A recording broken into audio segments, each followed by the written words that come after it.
His Excellency, the President of the Republic of Kenya, my colleagues, starting from the Chair of the Budget Committee and colleagues within the city, the clergy and the church have jumped water. My name is James Gakuya. I am an elected member of Parliament from within the Nairobi. I come from Eastland. My constituency is known as Embakasi North. It was hived from the Raja Embakasi, and that's where we belong.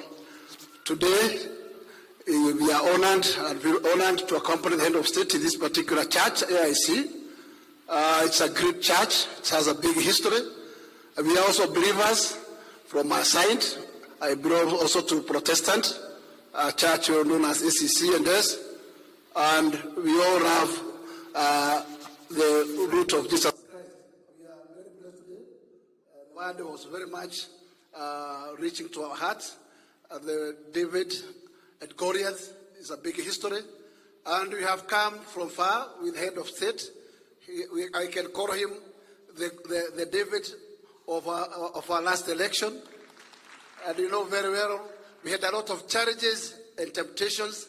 And actually, we had a warrior who was ahead of us and who had kept always telling us that, keep on, guys, and we are going to win this battle. And finally, here we are. I do appreciate the support that the church gave us and the whole fraternity of Kenya, because they never see the mighty of those who are in the system and the rest, but they always focused on the destination.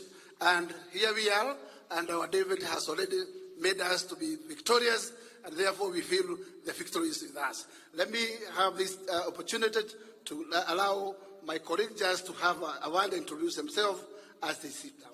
Welcome, KJ.